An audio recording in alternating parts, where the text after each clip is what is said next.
तो आज हम अपना पहला टॉपिक स्टार्ट करेंगे। आज आपकी पहली क्लास होगी बायोलॉजी या जीव विज्ञान। बायोलॉजी या जीव विज्ञान की आपकी पहली क्लास है। तो पहले बायोलॉजी शब्द का मतलब समझ ले। बायोलॉजी शब्द दो शब्दों से मिलकर बना है, that is BIOS plus logos. BIOS मतलब होता है सजीव, लोगोस मतलब होता है अध्ययन करना। तो क्या है, सजीवों का अध्ययन ही क्या कहलाता है, जीव विज्ञान कहलाता है। सबसे पहली बात क्या है, सजीवों का विज्ञान ही क्या कहलाता है, सजीवों का अध्ययन ही जीव विज्ञान कहलाता है। ये बात क्लियर है। अब जैसे हम इसमें आगे बढ़े तो सबसे पहली बात है, जो जीव विज्ञान है, ये जीव विज्ञान शब्द किसने दिया है? ये जीव विज्ञान शब्द दो लोगों ने दिया था।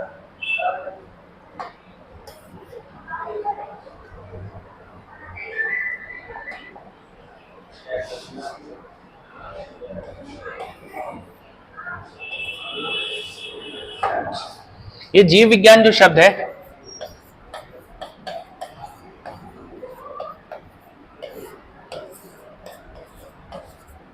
दो लोगों ने मिलकर दिया है। एक है लैमार्क,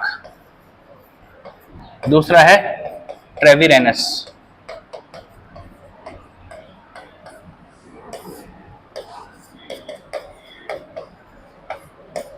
एवं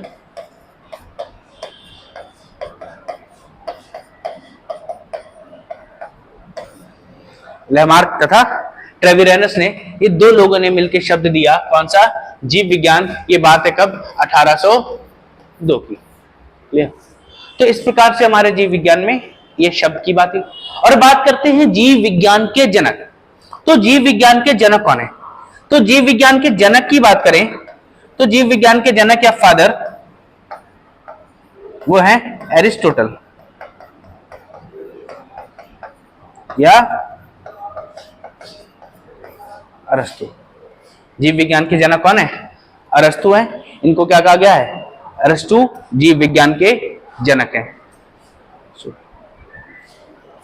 ये बात समझ में आ गई। अब इसके बाद आगे मैं बात करूं, ठीक है। तो मैंने आपको बताया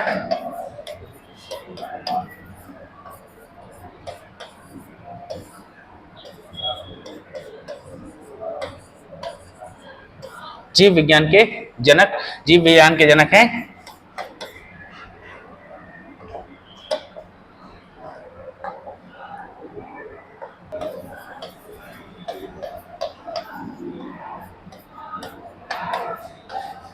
अरस्तु या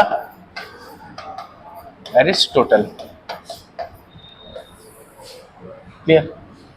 अब हम जीव विज्ञान में क्या क्या पढ़ना है? जीव विज्ञान में हम तीन भागों को पढ़ते हैं। सबसे पहला क्या है इसमें, जूलॉजी यानी जंतु विज्ञान, बॉटनी यानी वनस्पति विज्ञान,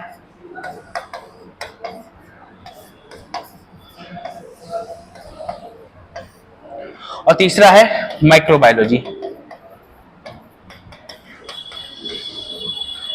यानी सूक्ष्म विज्ञान।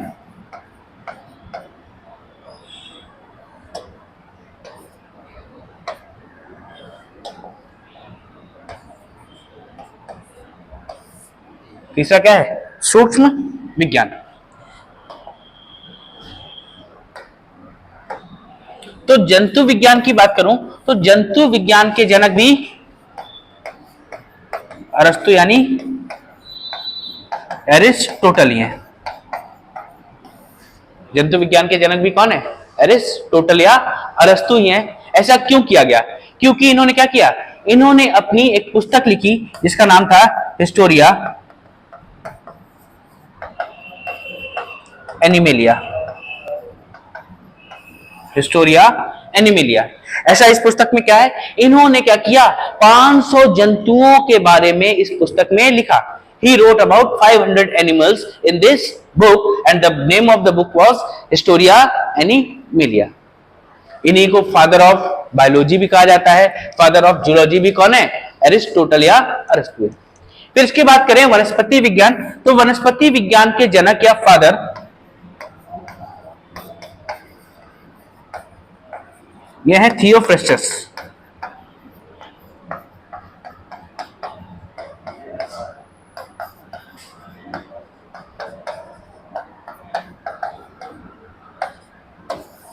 थियोफ्रेस्टस ये क्या है? पादप विज्ञान या वनस्पति विज्ञान के जनक। ऐसा क्यों? क्योंकि इन्होंने क्या किया, इन्होंने भी अपनी एक पुस्तक लिखी हिस्टोरिया प्लांटेरम।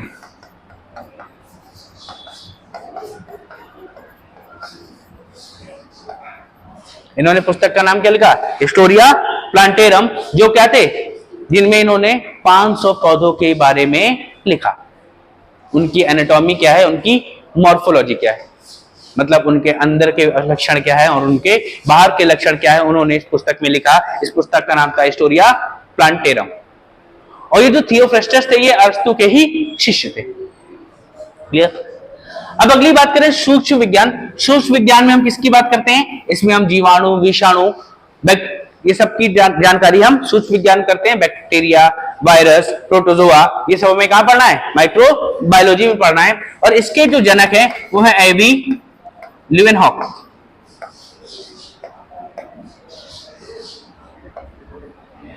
एवी लीवेनहॉक ये क्या है? ये सूक्ष्म विज्ञान के जनक है। और ऐसा क्यों कहा जाता है? इन्होंने ही पहली बार बैक्टीरिया को देखा। सबसे पहली बार बैक्टीरिया यानी जीवाणु को किसने देखा? एंटोनी वॉन लीवेनहॉक ने ही पहली बार जीवाणुओं को देखा। इसीलिए इनको सूक्ष्म विज्ञान का जनक भी कहा जाता है। और इन्होंने क्या क्या देखा? इन्होंने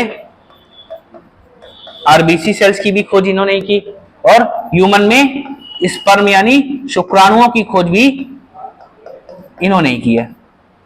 ठीक है, ऐसा नहीं बनाया है, क्या है? खोज इन्होंने बताया। जो शुक्राणु है ये क्या है?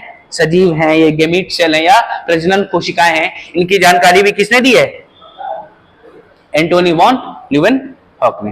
तो ये बेसिक जानकारी थी। हम क्या करेंगे? यही विज्ञान की 3 शाखाओं के बारे में पढ़ेंगे। क्लियर? तो हमारा आज का जो चैप्टर था पहला वो कौन सा है?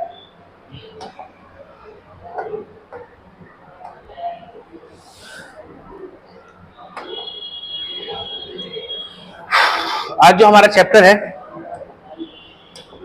वो है लीवर। तो जो यकृत है यानी लीवर हमारे शरीर का सबसे बड़ा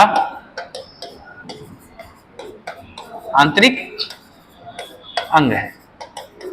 it is the largest internal organ of human body.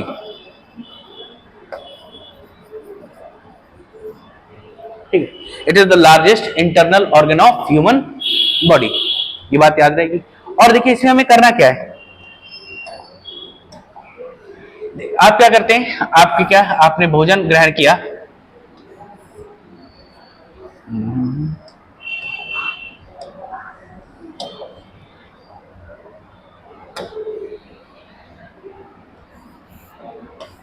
ये आपका मुख है और मुख से क्या जुड़ी है? आहार नली। आहार नली से आपका भोजन कहां पहुंचता है? आपके पेट में। पेट से पहुंचने के बाद भोजन जाता है आपकी छोटी आंत में। कहा जाएगा? छोटी आंत में जाता है। और यहीं आपके पेट के पास ये क्या है? आपका यकृत ऐसे जुड़ा होता है। यकृत आपका आपके पेट में एब्डोमिनल कैविटी में उदर गुहा में दाईं तरफ स्थापित होता है। ये क्या है? आपकी दाईं साइड या दायां भाग, और ये है पेट का बायां भाग या लेफ्ट। तो आपके पेट के जस्ट बगल में यानी उदर गुहा में ये क्या है? जो पेट में जो स्पेस या गैप दिखाई देती है, जो खाली स्थान दिखाई देता है आपके उदर में, उसे हम उदर गुहा या एब्डोमिनल कैविटी कहते हैं। और यहीं पे आपका जो सबसे बड़ा अंग है यानी यकृत, ये जुड़ा हुआ है। और क्या है? इस यकृत से एक नली आती है और ये क्या करती है? ये यहीं पे क्या है? आपका छोटा सा एक भाग पीछे की तरफ जुड़ा होता है।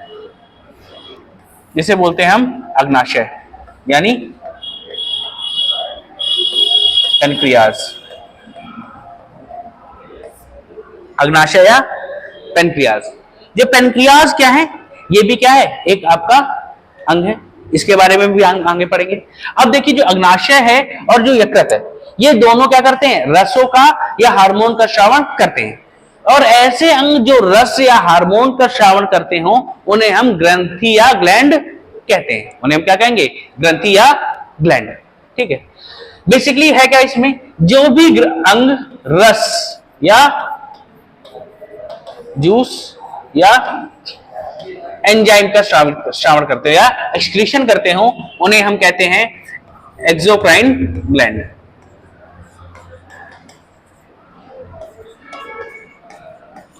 या बहिस्रावित ग्रंथियां, इन्हें क्या कहेंगे, बहिस्रावी ग्रंथियां कहते हैं। और जिन अंगों से हार्मोन निकलता हो, जिन अंगों से हार्मोन निकलता हो उन्हें हम एंडोक्राइन ग्लैंड कहते हैं। उन्हें हम क्या कहेंगे, एंडोक्राइन या अंतःस्रावी ग्रंथियां। उन्हें हम अंतःस्रावी ग्रंथियां कहते हैं। अब जो आपका जो यकृत यानी लीवर है, ये क्या करता है, ये पित्त रस का निर्माण करता है। ये क्या करेगा, पित्त रस का निर्माण करता है। और पित्त एक रस है, तो ये कैसी ग्रंथि हुई, यह एक एक्सोक्राइन यानी बहिस्रावी ग्रंथि हो गई। वहीं पे दूसरे अंग की बात करें, अग्नाशय की। अग्नाशय क्या करता है, ये रसों का भी निर्माण करता है और हार्मोन्स का भी निर्माण करता है। ये रस या एंजाइम का भी निर्माण करेगा और हार्मोन का भी निर्माण करेगा। वहीं दूसरी तरफ क्या मैंने बताया था आपको, सिर्फ हार्मोन का निर्माण करने वाली ग्रंथियां क्या है, अंतःस्रावी, और जो रसों का स्राव करे वो बहिस्रावी। लेकिन ये जो आपका अग्नाशय है, ये रस का भी श्रावण करता है और हार्मोन का भी श्रावण करता है। इसलिए इसको एक हम मिश्रित ग्रंथि कहते हैं। क्या कहेंगे, मिश्रित ग्रंथि कहते हैं। और हमारे शरीर में ये इकलौता मिश्रित ग्रंथि है। ये क्या है, ये अकेली मिक्स्ड ग्लैंड है या मिश्रित ग्रंथि है। क्लियर, ये बात समझ आ गई। अभी देखो हम लीवर की बात कर रहे थे, ठीक है। तो सबसे पहले बात करें study of liver. Study of liver यानी लीवर के अध्ययन को हम हिपेटोलॉजी कहते हैं। क्या कहते हैं, लीवर के अध्ययन को हम हिपेटोलॉजी कहते हैं। अब देखिए जो लीवर में कोशिकाएं पाई जाती हैं, कौन सी, लीवर में जो कोशिकाएं पाई जाती है, दो प्रकार की कोशिकाएं पाई जाती हैं, एक हिपेटिक सेल है, दूसरी कुफर सेल्स है। कौन कौन सी, हिपेटिक सेल्स और कुफर सेल्स। अब देखिए जो लीवर में कोशिकाएं हैं, लीवर में जो कोशिकाएं हैं, इनमें सबसे सर्वाधिक पुनः निर्माण की क्षमता होती है। सबसे बड़ी बात क्या है, they have highest regenerating capacity. इनमें क्या है, सर्वाधिक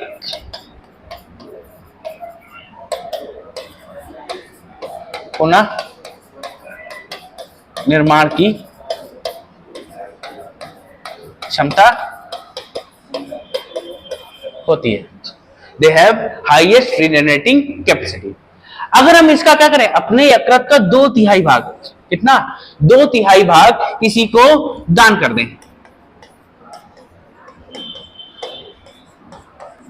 तो क्या होगा, इसका निर्माण फिर से हो जाता है। बस उसके लिए शर्त यह है, क्या है, आपका जो यकृत है वो एकदम स्वस्थ होना चाहिए, या आपका जो पूरा शरीर है वो पूर्ण रूप से स्वस्थ होना चाहिए।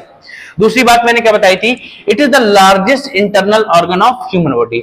यह मानव शरीर का सबसे बड़ा एवं सबसे भारी आंतरिक अंग है। ये क्या है, ये मानव शरीर का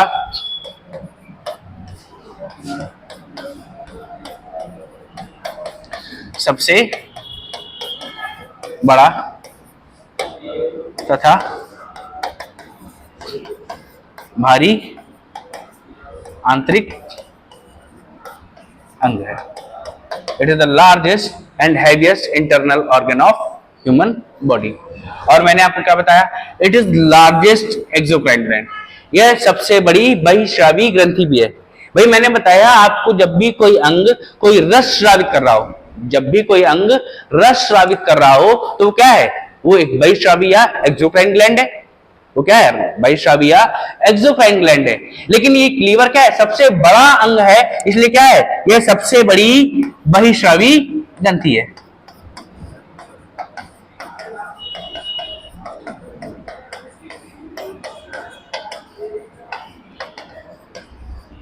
ये क्या है, ये सबसे बड़ी बहिस्रावी ग्रंथि है। अब यकृत के रंग की बात करें तो हल्का सा लाल और भूरे रंग का होता है, reddish brown, reddish brown, brown है लेकिन उसमें लालिमा है। कैसा, लाल है परंतु सॉरी भूरा है परंतु उसमें लालिमा है। अब यकृत के वजन की बात करें, एक साधारण मानव में या एवरेज ह्यूमन में या मेल्स की बात करें तो लगभग ये 1400 से 1600 ग्राम होता है, फीमेल्स में 1200 से 1400 ग्राम होता है। और जब औसत मानव की बात करें तो इसका वजन लगभग 1.5 किलो केजी होता है, लगभग 1500 ग्राम होगा। एवरेज ह्यूमन में कितना है, 1.5 केजी। लीवर में क्या है, और देखिए अब लीवर की बात करें तो लीवर में क्या है, लीवर में 2 लोब्स होते हैं। लीवर में क्या है, आपको दिखाई दे रहा है, 2 अलग अलग भागों में बटा हुआ है। लीवर के 2 भागों में बटा हुआ है, एक है ये राइट यानी दायां भाग, और ये क्या है, लेफ्ट यानी बायां भाग। दायां और बायां, अब आपको साफ साफ दिख रहा होगा दायां बड़ा है या बायां बड़ा है। लीवर में दायां भाग बड़ा होता है, बायां भाग छोटा होता है। Liver has 2 lobes and right one is the larger and left one is smaller। दायां भाग बड़ा है और बायां भाग छोटा है। ये बातें समझ गई। Then liver has 2 lobes, right lobe is larger than left one. ठीक है, 2 भाग होते हैं,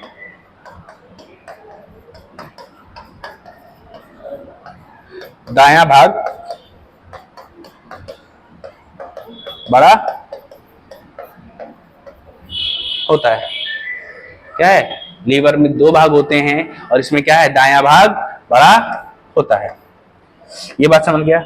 अब लोकेशन ऑफ लीवर, लीवर कहां पे स्थापित है, लीवर कहां पर है, लीवर आपका कहां बना हुआ है, देखिए ये आपका ऐसे पेट है और पेट के जस्ट नीचे क्या है, एक ऐसी पेशी अंग बना हुआ है। क्या है, एक ऐसा पेशी अंग बना हुआ है जिसे हम बोलते हैं डायफ्राम। डायफ्राम, और इसकी लोकेशन क्या है, ये डायफ्राम के जस्ट नीचे दाएं भाग में उपस्थित है। इट इज सॉरी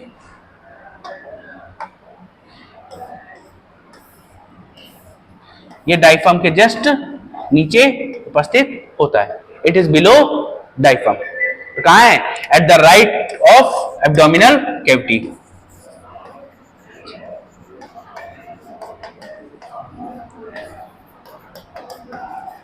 उदर गुहा के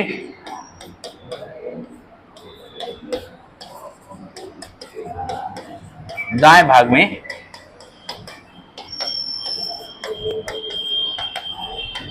उपस्थित होता है। ये बात समझ आ गई, कहां है, उदर गुहा के दाएं भाग में उपस्थित होता है। ये बात समझ में आ गई। अब देखिए यकृत के फंक्शंस यानी लीवर के कार्य क्या क्या है, फंक्शंस ऑफ लीवर या यकृत के कार्य।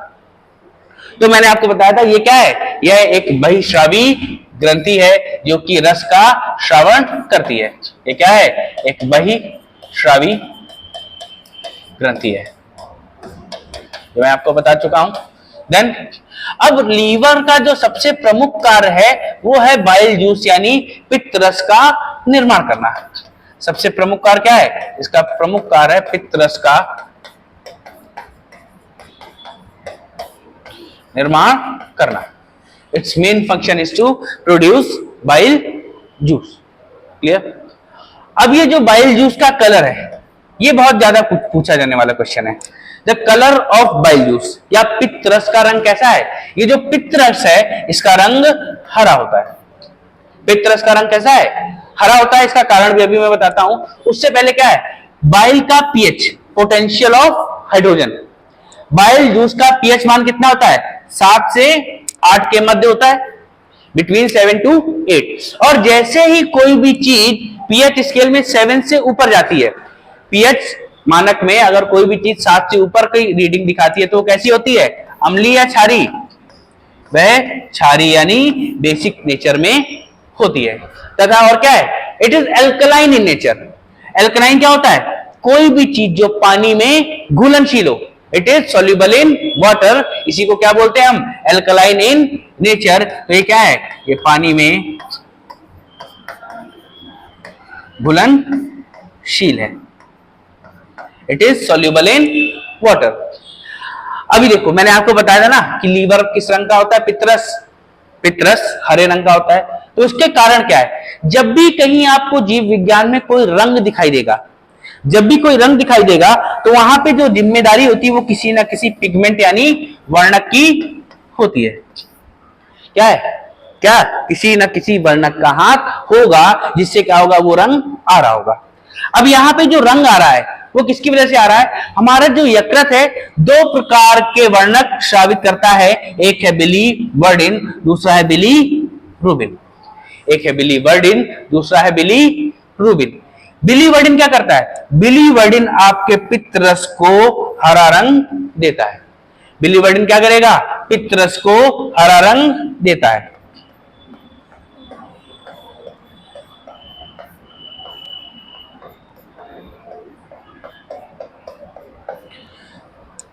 दूसरा क्या है? बिलीरुबिन। बिलीरुबिन, बिलीरुबिन का काम क्या है? आपके रक्त में 2 भाग होते हैं, एक सॉलिड और एक लिक्विड। जो लिक्विड पार्ट है उसे हम प्लाज्मा बोलते हैं। लिक्विड पार्ट को क्या बोलते हैं हम? प्लाज्मा। और जो प्लाज्मा का रंग होता है वो कैसा होता है? प्लाज्मा का रंग पीला होता है। प्लाज्मा का रंग पीला होता है। और ये पीला रंग कहां से मिलता है? ये पीला रंग लीवर से स्रावित होने वाले बिलीरुबिन के कारण ही मिलता है। Bilirubin gives yellow colour to plasma. क्या करता है? It gives yellow colour to plasma. Plasma क्या करता है? रुधिर के प्लाज्मा को पीला रंग प्रदान करता है। लेकिन कभी कभी क्या होगा? अगर आपके यकृत में कोई बीमारी आ जाए, कोई विकार आ जाए या खराबी होने के कारण, तब क्या करेगा? ये बिलीरुबिन अधिक मात्रा में बनने लगता है। जब आपकी लीवर में कोई खराबी हो जाए तो ये बिलीरुबिन क्या होगा? अधिक मात्रा में बनेगा। और जब ये अधिक मात्रा में बनता है तो क्या होगा? ये आपके आंखों में, नाखूनों में जाकर जमने लगता है। आंखों में, नाखूनों में, त्वचा में जगह जगह जमने लगता है और आपकी त्वचा या शरीर का रंग, इन भागों का रंग पीला दिखाई पड़ने लगेगा। कैसा दिखाई देगा? पीला दिखाई देगा। और पीला दिखने के कारण ही आपको जो रोग होता है उसे बोलते हैं पीलिया या जॉन्डिस। आपको कौन सा रोग हो जाएगा? इसकी वजह से आपको पीलिया या जॉन्डिस हो जाएगा। क्लियर? ये बात समझ में आ गई? अभी देखिए, जैसे ही आप आगे बढ़ेंगे, क्या आपका लीवर क्या कर रहा है? लीवर आपका पित्तरस का निर्माण कर रहा था। लीवर आपका पित्तरस का निर्माण करेगा और जैसे ही क्या थोड़ा आगे बढ़ता है, इसी में एक ऐसे थैली लगी होती है। इस थैली को क्या बोलते हैं? इस थैली को बोलते हैं गॉल ब्लैडर, यानी पित्त की थैली। पित्त की थैली। ये गॉल ब्लैडर क्या करता है? जैसे ही लीवर से पित्तरस निकलता है वो जाकर इस गॉल ब्लैडर में एकत्रित हो जाता है। Excess of bile juice stored in gall bladder. क्या होगा? पित्तरस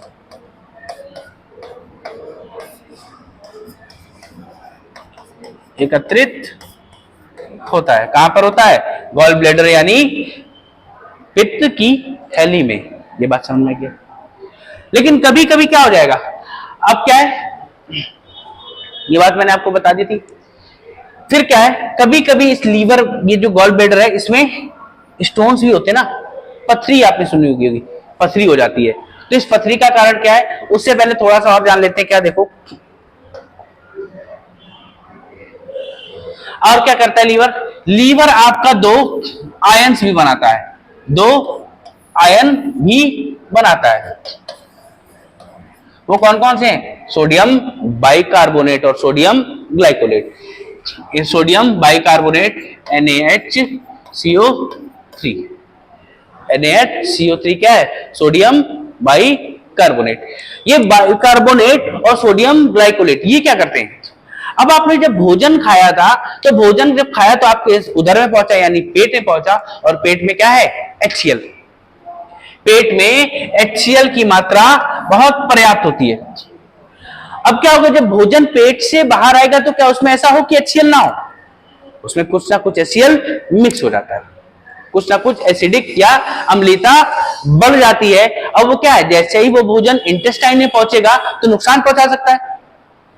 भाई अगर कोई भी क्या हो, बहुत तेज अम्ल आपके शरीर पे डाले तो जल जाएगा। पेट में एक म्यूकस की लेयर होती है जो क्या करती है? HCl से होने वाले नुकसान को बचाती है।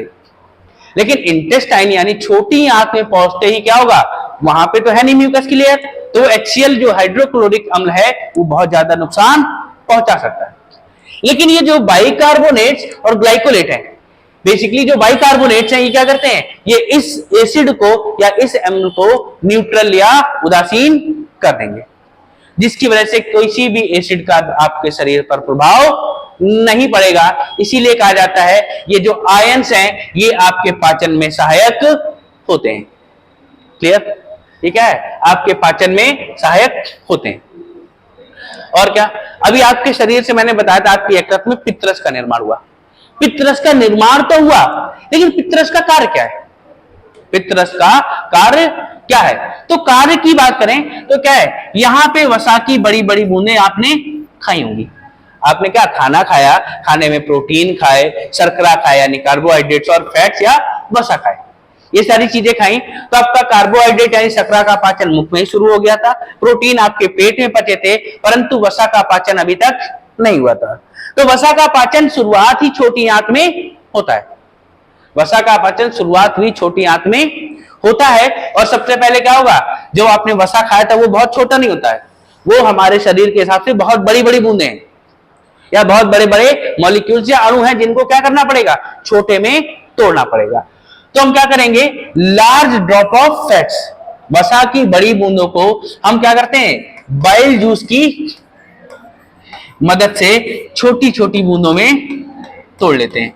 हम क्या करेंगे, इसको बड़ी बड़ी बूंदों को छोटे छोटे टुकड़ों में तोड़ लेंगे, और इस प्रक्रिया को कहते हैं पायसीकरण की प्रक्रिया यानी इमल्सिफिकेशन। इस प्रक्रिया का नाम क्या है, पायसीकरण की प्रक्रिया। इस प्रक्रिया का नाम है पायसीकरण की प्रक्रिया। ये बात समझ आ गई। दूसरा मैं बात कर रहा था stone in gall bladder. Stone in gall bladder की बात कर रहा था मैं। तो स्टोन की बात की जब मैंने, तो मैंने आपको बताया क्या, ये आपका लीवर है, और लीवर से कैसे थैली लगी हुई है जिसको हमने गॉल ब्लैडर कहा है। अब इस गॉल ब्लैडर में क्या है, जैसे ही आप खाना खाते हैं, खाने में आप कभी पालक खा लेंगे, कभी बैगन खा लेंगे या टमाटर खाते हैं। इन फलों में क्या होता है या इन सब्जियों में होता है ऑक्जेलिक अम्ल। क्या होगा,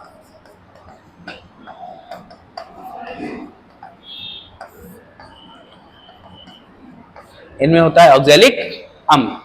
और वहीं उसी समय जब आपने ये खाए और साथ में क्या हो, आपके शरीर में कैल्शियम की मात्रा बढ़ जाए, क्या हो जाए, आपके शरीर में कैल्शियम की मात्रा बढ़ जाए,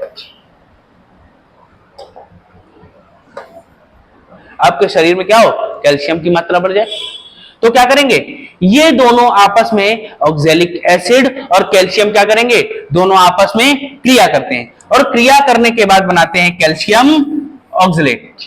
ये दोनों जब आपस में क्रिया किया तो क्या बनाया, कैल्शियम ऑक्सलेट। और यही आपकी क्या है, पथरी।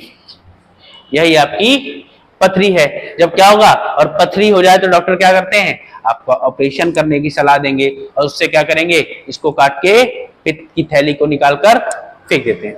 पित्त की थैली को निकाल के हटा दिया जाता है, और क्या होगा, अब आपसे कहेंगे आप तली हुई चीजें कम खाएं। क्यों भैया, अब क्या है, आपका जो पित्त की थैली में क्या हो रहा था, पित्तरस का एकत्रण हो रहा था, स्टोर हो रहा था। अब पित्रस एकत्रित हो नहीं रहा है, और पित्रस का काम क्या है? वसा को पचाना। पूरियां खाओगे, तला हुआ खाना खाओगे तो क्या है उसमें? वसा होगा, और वसा के पाचन में दिक्कत होगी। तो डॉक्टर क्या कहता है? भैया आप तली भुनी हुई चीजें अब कम खाएं। ये बात समझ में आया? तो आपने क्या पढ़ लिया? ये क्या है? कैल्शियम ऑक्सलेट कैसे बनती है पथरी? कैल्शियम ऑक्सैलिक एसिड और कैल्शियम की वजह से।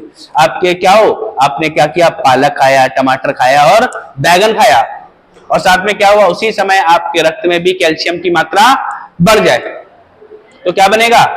Calcium oxalate. दोनों आपस में क्रिया करके, और इसी को क्या बोलते हैं हम?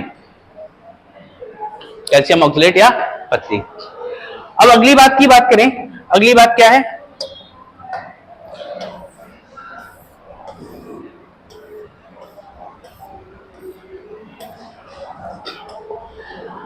अब क्या है? लीवर में कुफर सेल्स होती हैं। लीवर में क्या है? कुफर सेल्स या कुफर कोशिकाएं होती हैं, और ये कैसी हैं? ये जो कुफर कोशिकाएं हैं ये फैगोसाइटिक होती हैं। ये कैसी हैं? फैगोसाइटिक यानी भक्षण करने वाली कोशिका। कैसी हैं? भक्षण करने वाली कोशिकाएं। भक्षण किसका करेंगे अब ये? अब आपने क्या किया? भोजन खाया, भोजन खाया या आपने श्वास ली, तो कुछ जहरीले आइटम क्या हुए? जो टॉक्सिक चीजें थी वो आपके शरीर के अंदर प्रवेश कर गए, और जैसे ही वो जहरीले चीजें आपके अंदर प्रवेश करेंगी तो ये कोशिकाएं क्या करेंगी? सपोज दैट ये वो जहरीला आइटम था, तो ये कोशिकाएं तुरंत एक अगली प्रक्रिया में क्या करेंगी? ये कोशिकाएं ऐसी एक स्थिति बनाएंगी और इसको धीरे से अंदर कर लेंगी, और अगली बार क्या होगा? आप देखेंगे ये जो मॉलिक्यूल था कहां गया? कोशिका के अंदर गया, और ये कोशिका इसको अंदर लेकर इसको नष्ट कर देगी। इससे क्या होगा? आपने जो जहरीला पदार्थ आपके अंदर गया उसका क्या हुआ? प्रभाव कम हो गया। ये क्या हो गया? डिटॉक्सिफिकेशन हो गया। ठीक है, तो कुफर कोशिकाएं क्या करती हैं? जहरीले पदार्थों का प्रभाव कम करती हैं।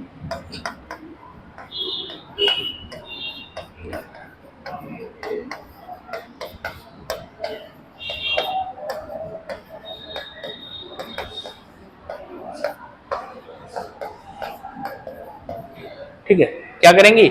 जहरीले पदार्थों का प्रभाव कम करती हैं। ये बात तो समझ आ गई, इसमें कोई दिक्कत है?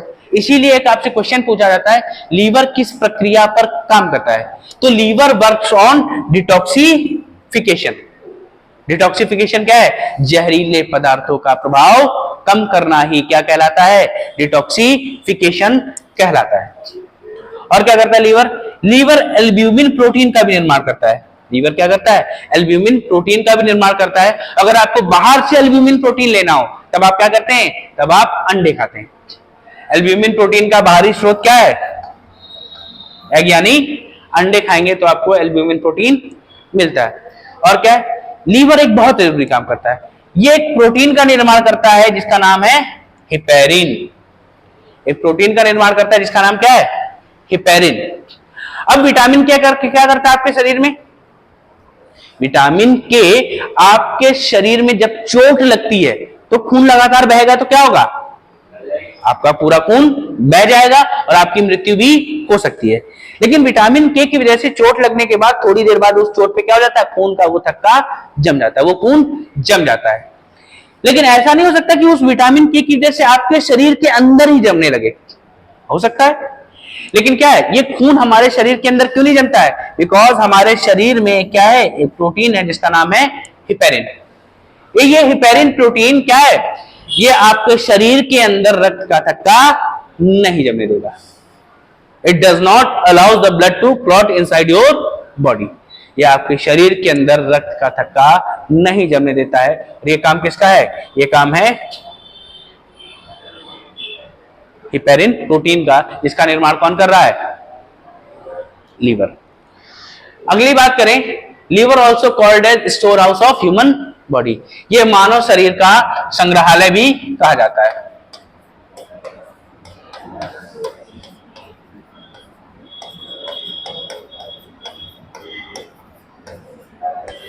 मानव शरीर का संग्रहालय भी कहा जाता है। कैसे? अब आपने भोजन किया था, भोजन करने के बाद भोजन में ग्लूकोज था, शर्करा थी, शर्करा टूटी किसमें? ग्लूकोज में। जितनी भी ग्लूकोज की हमें आवश्यकता थी वो हमारी छोटी आंत में विलाई की मदद से हमारे शरीर ने अवशोषित कर लिया। जितना भी ग्लूकोज हमें रिक्वायर्ड था वो विलाई ने क्या एब्जॉर्ब किया और रिक्वायर्ड पोजीशन पे उसको भेज दिया। विलाई ने क्या किया, अवशोषित करने के बाद जहां भी जरूरत थी उसको वहां पहुंचा दिया। अब क्या हुआ, अब ये क्या है, ग्लूकोज हमारे पास अतिरिक्त मात्रा में बचा हुआ है। अतिरिक्त बचा है तो क्या है, ये बेकार हो जाएगा। बेकार होगा तो क्या होगा, या तो हमारे शरीर में पड़ा रहे या तो हमारे शरीर से बाहर निकल जाए।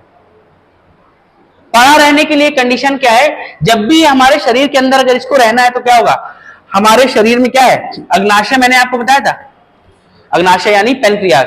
पेनक्रियाज में क्या होती है, एक बीटा कोशिका होती है।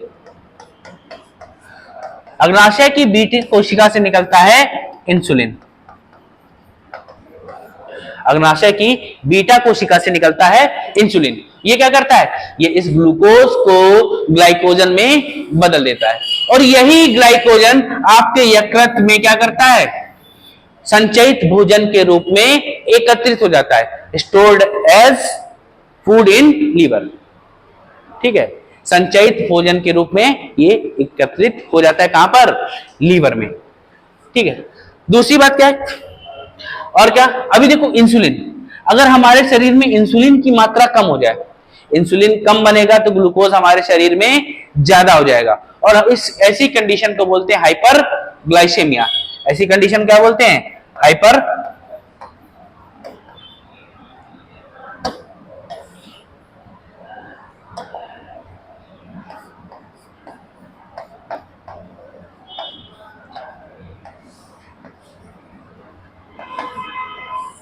Hyper glycemia. हाइपर ग्लाइसेमिया होगी तब क्या होगा, आपके शरीर में ग्लूकोज की मात्रा बढ़ेगी, ग्लूकोज बढ़ेगा यानी शर्करा बढ़ी, शर्करा बढ़ी तो क्या होगा, मधुमेह का रोग हो जाएगा, दैट इज डायबिटीज। तो डायबिटीज कब होगा, जब आपके शरीर में इंसुलिन कम होगा। इंसुलिन कम होगा तो ये ग्लूकोज ग्लाइकोजन में नहीं बदलेगा और जैसे ही ग्लूकोज की मात्रा आपके शरीर में अतिरिक्त हो जाए तो इसको क्या बोलेंगे, हाइपर ग्लाइसेमिया, और ये हमें मधुमेह का रोग यानी डायबिटीज कराता है। ये बात कोई दिक्कत। फिर आगे बात करें, अब आपने चलो खाना खाया था तो ग्लूकोज क्या हुआ, ग्लाइकोजन में बदल दिया, लेकिन ये क्या हमारे हमेशा हमारे शरीर में ऐसे पड़ा रहेगा, भाई एकत्रित हो रहा है, एकत्रित हो रहा है, कभी कुछ काम नहीं आएगा। तो अक्सर क्या होता है, हम लड़कियों को देखते हैं या लड़के भी क्या कर रहे हैं आजकल, शंकर जी के बड़े फैन है, तो हर सोमवार व्रत करेंगे। सावन चल रहा है, सावन चला तो उन्हें क्या किया, व्रत किया है, व्रत किया तो दिन भर खाना नहीं खाएंगे, या खाना भी तो क्या फ्रूट खा रहे, उतनी कैलोरीज गेन नहीं कर रहे हैं जितनी उन्हें लेनी चाहिए थी। तो क्या हुआ, अब आपके शरीर को ऊर्जा की तो जरूरत है, भाई आप काम तो नहीं रोक रहे हैं, काम नहीं रोक रहे तो आपको ऊर्जा की जरूरत रहेगी। अब वो ऊर्जा कहां से आ रही है, तो आपके शरीर में क्या बताया था मैंने, ग्लाइकोजन के रूप में ग्लूकोज एकत्रित हो गया था जाकर। वहीं दूसरी तरफ क्या होता है,